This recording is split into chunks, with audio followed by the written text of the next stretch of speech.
Jamie Dimon is now a fixture in the financial industry. He has been at the helm of JP Morgan for the better part of 2 decades, during which time he has amassed a fortune in the billions. He has always had a reputation as an unflappable leader who can keep his cool under pressure and steer his company through any crisis, including the great financial crisis of 2008. But in the past 12 months, everything has shifted, and Dimon has been genuinely shaken to his core. Hello and welcome to Financial Fortune, your go-to channel for all things related to finance, investments, and the economy. In today's video, we'll be discussing the impact of bank runs on the economy, and the recent comments from JP Morgan's CEO about the potential for a financial hurricane. He's the one who's been sounding the alarm, warning anyone who will listen that the recession is headed straight for an economic hurricane. But in the last few months, things have gotten even worse, and Dimon is convinced that the economy and the entire banking sector are on the verge of collapse. Many people are trying to downplay the seriousness of what he is saying, but he has been making the rounds and spreading fear. Following this, Dimon gave an interview in which he made the now infamous remark. It's a hurricane. Right now it's kind of sunny, things are doing fine. Everyone thinks the Fed can handle this. That hurricane is right out there down the road coming our way. We just don't know if it's a minor one or Superstorm Sandy or Sandy or Andrew or something like that. And you better brace yourself. It's safe to assume he wasn't overly encouraged by the economy's current state. His words, however, continued on. He said that the bank was preparing for a recession and would keep its balance sheet extremely conservative for a long time, because the Federal Reserve was not prepared for what was coming. Many people laughed at this forecast. On that front, what degree of difficulty do you attach to the task at hand in front of the Fed right now?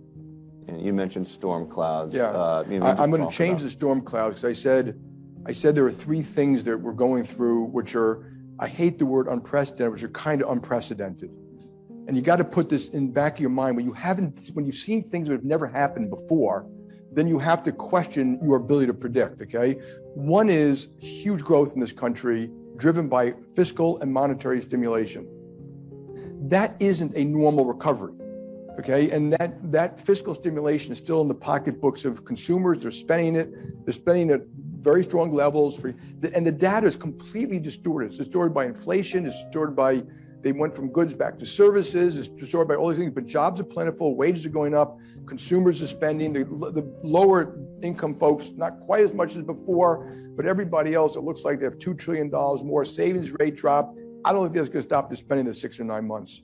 And so that to me is the bright clouds out there. But it's different. The Fed has to meet this now with raising rates and QT. And the new part of this isn't the raising rates, it's the QT. The QT we've never had QE before like this. Therefore, we've never had QT like this. So you're looking at something they're going to be writing history books on for 50 years. What was QE? What worked? What didn't work? I think a lot of parts of QE backfired.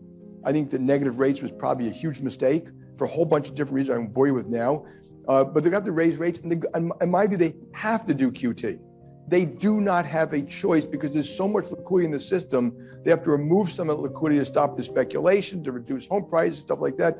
And you've never been through QT. So all the major buyers, if you go back to 2010 and say, who are all the major buyers of treasuries? All that time, it was central banks, foreign exchange managers, banks who were topping up their liquidity profiles because we had to for regulations. All 3, it won't happen the go round. Banks are topped up, foreign exchange managers are topped up, the central bank will be selling, not buying, and governments have much more fiscal deficit to finance. That's a huge change in the flow of funds around the world. I don't know what the effect of that is. I'm prepared for, I tell you, minimum huge volatility. And the third thing is Ukraine. That you've not had a European land war since 1945. Okay, and the complexity of Ukraine is we don't know the outcome. I always make a list, if you predict the outcome, well, you couldn't predict the outcome of Vietnam, Korea, Afghanistan, Iraq, 10 other conflagrations. All wrong. Wars go bad. They go south, they have unintended consequences, and this happens to be roiling the commodity markets of the world. wheat, oil, gas, and stuff like that, which in my view will continue.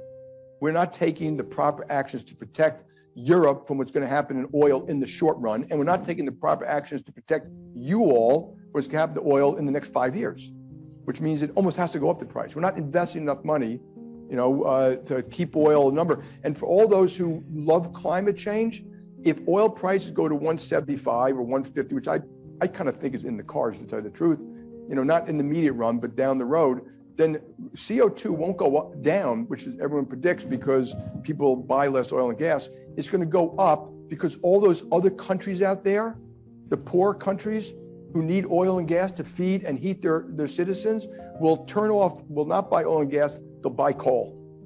That's what's going to happen. CO2 will go up, it won't come down. And we're not dealing with these challenges. So those three things, fiscally induced growth, QT, Ukraine war. So I'm going to change the storm clouds out there because I'm an optimist. I said there's storm clouds, they're big storm clouds. It's a hurricane. Right now it's kind of sunny, things are doing fine. Everyone thinks the Fed can handle this. That hurricane is right out there down the road coming our way. We just don't know if it's a minor one or Superstorm Sandy Sandy or Andrew or something like that. And you better brace yourself. So JP Morgan is bracing ourselves, and we're going to be very conservative in our balance sheet on, with all this capital uncertainty. We're going to have to take actions, and I kind of want to shed non-operating deposits again, which we can do in size, to protect ourselves so we can serve clients in bad times. And so that's the environment we're dealing with. And I think it's okay to hope that'll end up okay. I hope it. That's my Goldilocks. I hope. Who the hell knows? Even though stocks generally dropped by about 20% by year's end in 2022, that wasn't quite the hurricane that many had feared. When people hear the word crash, they oftentimes anticipate a catastrophic event. They have selective memories and believe that this is how crashes have always occurred. Every significant downturn in the market, recession, or depression. Of course they have bad days, but on average those bad days only make up about 20% of their work week. The rest of it unfolds gradually over the course of weeks and months. And that's precisely what 2022 brought about. But then January of 2023 came along and everything changed. Many people began 2019 under the impression that everything was fine, that inflation had ended, that the Fed was about to make a pivot, and that the long-awaited soft landing had finally arrived. But then inflation didn't decline as much as expected, and now it's even rising at a rate of more than 5% annually. So much for our hopes and dreams. This means the Federal Reserve is not finished raising interest rates, and the economy is not yet in the end zone. That's all for today's video on Financial Fortune. We hope you found this information useful and informative. Don't forget to subscribe to our channel and hit the notification bell to stay up to date on the latest news and trends in the world of finance. Thanks for watching.